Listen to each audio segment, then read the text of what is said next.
Well, I just picked up the G10 mobile, the Motorola mobile. There was only one in stock apparently. The ones on display are just dummy units, and you have to ask an assistant to grab one for you and take it to the counter. So yes, anyway, I got it. $247. I think the cheap one, which is the number 8, model number 8, the G8, that was being sold for about $80 less.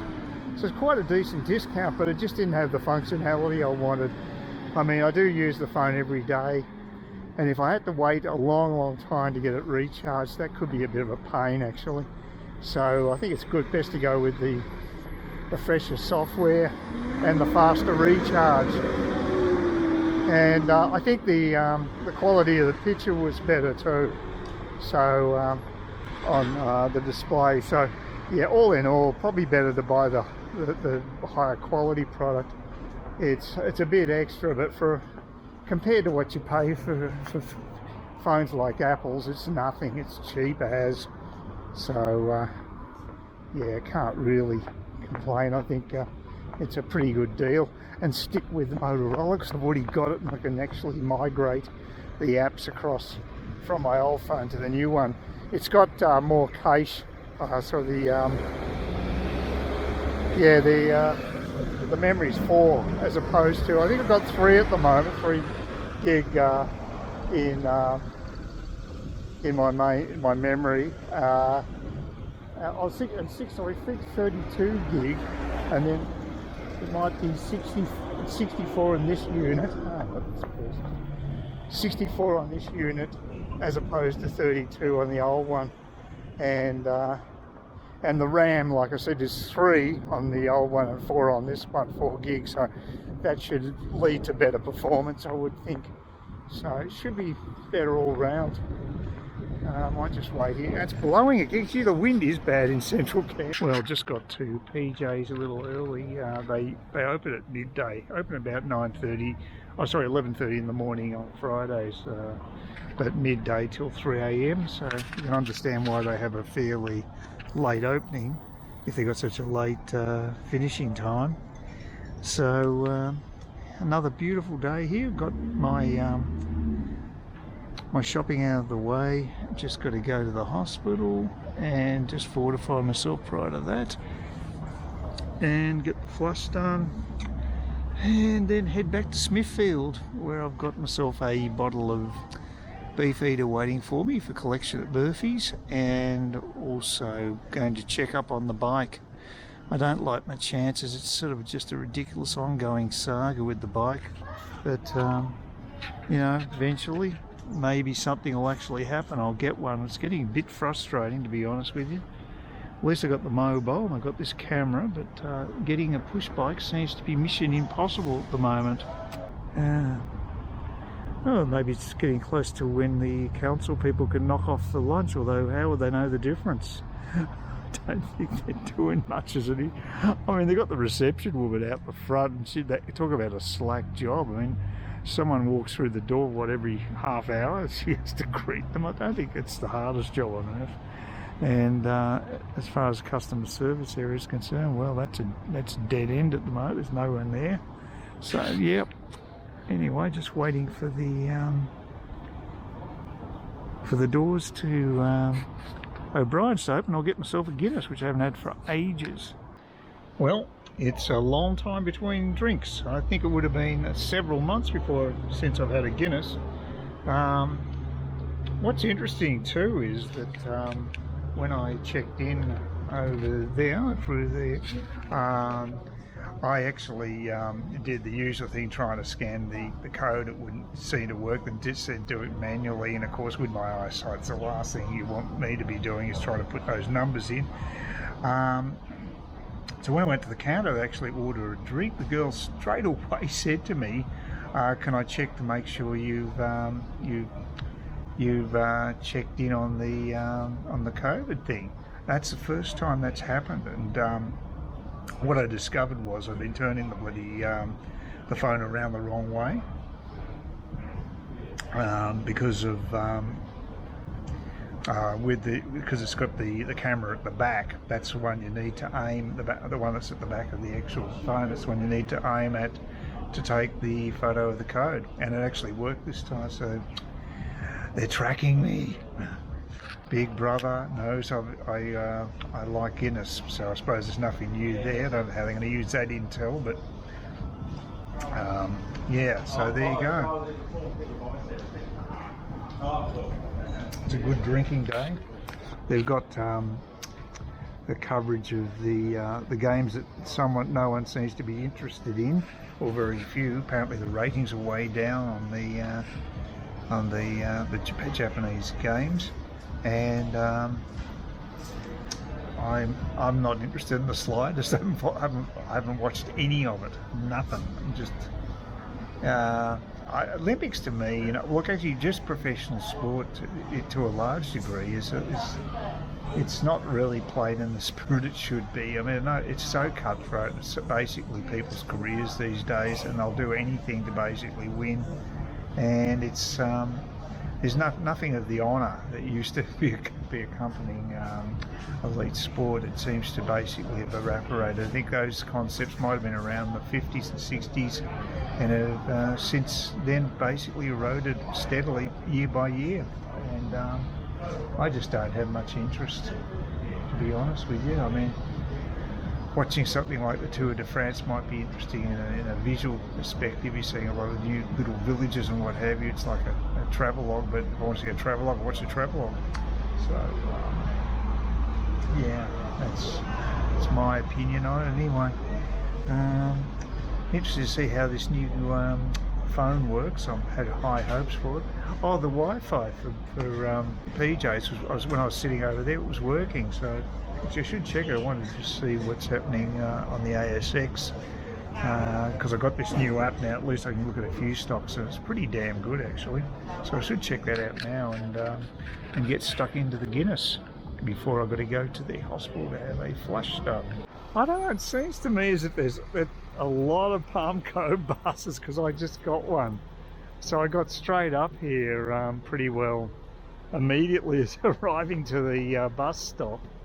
And I just got this impression that Palm Cove seems to get a lot of buses compared to other parts of Cairns. But, maybe that's not correct. Maybe just my little prejudice.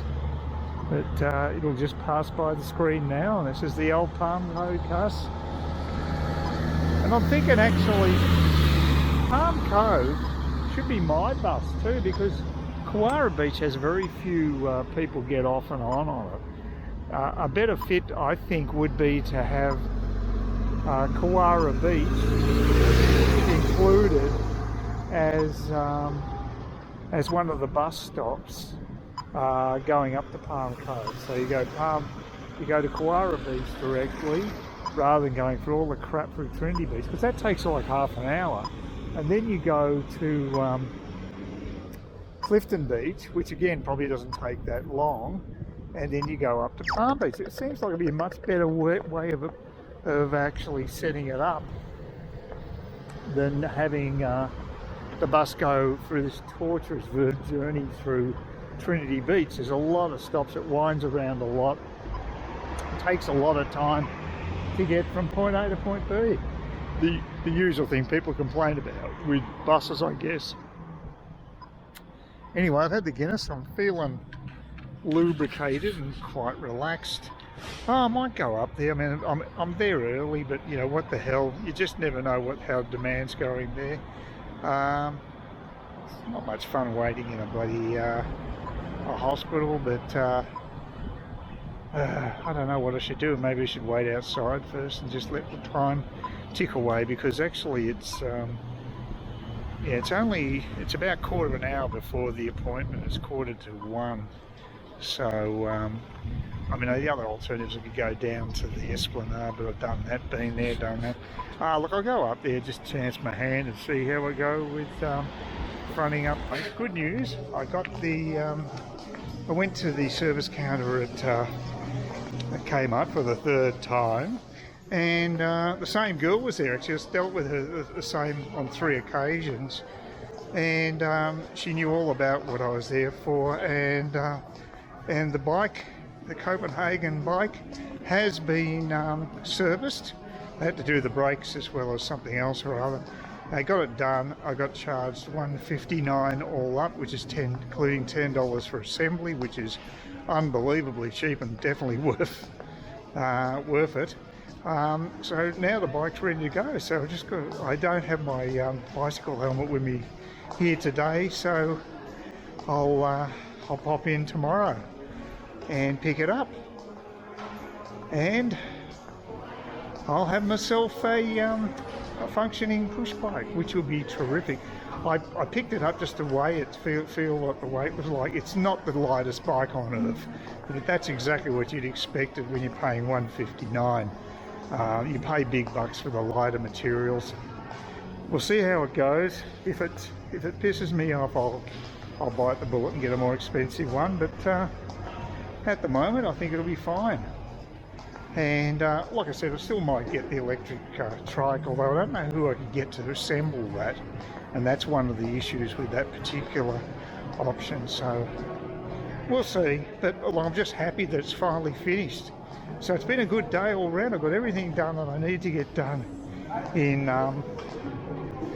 Cairns. I just got my my Cosopta eye drops at the chemist. That wasn't no issue whatsoever. And got myself a new phone and got the discount arranged at the council, plus had myself a Guinness and got a haircut. So yeah, it's been pretty good. Got lots of achievements done. Now I just got to pick up my bottle of Beefeater and then go to do some shopping at Woolworths, and that'll be it for the day, and go home. Unfortunately, I'll probably have to confront all the school kids because it's a bit later than usual, but you know, as long as I got myself a seat, it's okay. It just means the trip takes a bit longer. As long as I don't have dickheads playing rap music in the back of the bus, that would be nice. So we can only hope that that's the situation. Well, it's the moment of truth for me. It is Friday, and I'm heading off to Smithfield on a one-way journey on the bus, because I'm supposedly returning via pedal power. Well, we'll see. I'm going to pick up my my Copenhagen urban bike from Kmart, which I paid for yesterday. I've got my stack helmet in the back of my backpack, and I've checked out Street View before I actually embarked on this journey today, and I think I've worked out how to basically, probably the best way to get there is actually to go up to James Cook University on the same side as where the shops are for the for Smithfield, and then cross over to the other side for the continuation of the journey. It appears as if that's the best way to do it. It's a bit fragmented, the whole thing, but that's about the only dodgy part of it. I might actually do it via the roundabout, but they are building the overpass right over the roundabout, so I don't know whether that's the smartest idea. I might need to do it before that. I'll just play it by ear when I'm in the road. The good thing about today compared to yesterday is it's a lot less windy. It was a particularly windy day yesterday, so it wasn't ideal for going out and riding the bike. And look, I haven't ridden a bike for several years, since I had that tricycle nicked a couple of years ago when I was in Parramatta Park. So it's going to be interesting to see how I go. But the thing about it up here is that there's so many places to ride, and if you avoid the highway, it's really fairly quiet in most streets. Case in point, look at this one. This is the main road here, Gannett Street, and it's not exactly packed with traffic. Kowara Beach is brilliant. I found a shortcut too, Oyster Court from Trinity Beach Road and there's a little pathway that connects over a creek. So it's all, I've got it all planned out through Street View, so it should go okay. I mean, I'm doing a lot of walking, so it's not like I'm a bloody invalid, so I should be all right. I'll take my time. I've got the sun, put the sunscreen on. I'm not going to do anything crazy, and I'm not going to go fast. It's not the sort of bike you can go fast on. It's a pretty heavy frame. So look, we'll just see how it goes. I've got mixed feelings about it. I'm thinking, am I an absolute idiot doing this? Because, yeah, I don't know. I'm sort of looking forward to it, but I'm also a bit concerned. But we'll see how it goes. I'm sure it'll be all right. It's not like I'm reinventing the wheel. We're just it costs $70 to actually have the thing delivered. So my Scottish DNA is kicking in there, and there's no way I'm going to be paid. Well, I mean, I'd be cheaper to get a taxi, to be honest with you. I mean, you can put a bike in the back of a decent sized taxi. So that'd be the other option. But no, look, I want to ride. I want to try it.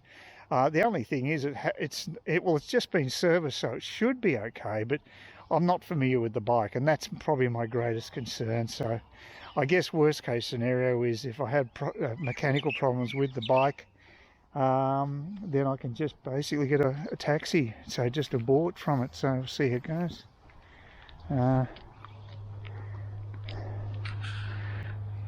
Yeah, just try it that way. But look, I think it's like I say, the weather's perfect. I can't complain about that. It would only be mechanical issues, I think, would be the main thing. It is a fabulous place to bike ride around here. So I'm really looking forward to getting the two wheels again. If this works out not being the greatest bike, the reviews are quite good actually. They get great reviews, all the bikes that the Kmart sells. So people obviously like them. So presumably they don't just break down. But anyway, look, we'll give it a go. And like I say, I'm really looking forward to getting that mobility and checking out the area, because you can go to places, a lot more places that way. But I'll be riding back basically via the highway because there's dedicated paths that run parallel with the highway until I get to Trinity Beach Road. Then I'll cut across to Kawara from there. So that's the plan. So fingers crossed it all goes okay. Of course, I'll keep you updated with a video diary along the way. Oh well, here's the bike. So not too shabby. It actually rolls fairly well, so we'll see how we go. Got about 6 gears. It's not a dual gear arrangement. It's pretty basic. But look, it felt okay. It's got nice wide tyres, so that's a good sign. And just got to put my helmet on, and then we'll head up this along here to get to James Cook University. And I'll have to go past James Cook University because they're constructing the overpass. And it's just the other side of the road's impossible, so I'm going to switch over to the other side of the road, but after James Cook. So we'll see how it goes. I checked it out on the bus and should be okay. The weather's perfect. It's just a wisp of wind, but all good. Couldn't get myself a bike lock. They're totally out of stock. No bike locks at all, which is a bit of a pain because I wanted to go down to go up to Coles in Clifton Beach. What I could do is just take if the bike isn't dirty, they'll probably let me take it through the actual through the supermarket, I hope. We'll see how it goes anyway. But yeah, that's about the only downside at the moment. I haven't got a bike lock. So then again, a neighbour might have one that can lend me, so that might work. So I could always ask. Anyway, and maybe get one online. Anyway, let's get on with the ride and hopefully I'll survive it. Well, just completed the first leg of the journey back home from Smithfield Shopping Centre to Jimmy Cook University over there. And just going to go further on here, because you can see there's major construction there with the bypass being built. So I'm going to go over there, follow the the bike lane further along this side of the road. I've got to get to the other side of the road. I'll go a bit further down and hopefully I'll be able to get access down there. So we'll see how it goes. But yeah, the bike operated like a dream. The gear change, it was so easy, really smooth ride, got no issues at all. Fantastic bike, just perfect for what I want. And $160, God, it's a steal. So I'm a very happy boy. Please consider subscribing to my channel if you think there's anything there of use to you or entertainment or whatever. And either do that or give me a thumbs up, or if you're feeling really energetic, do both. That'd be great.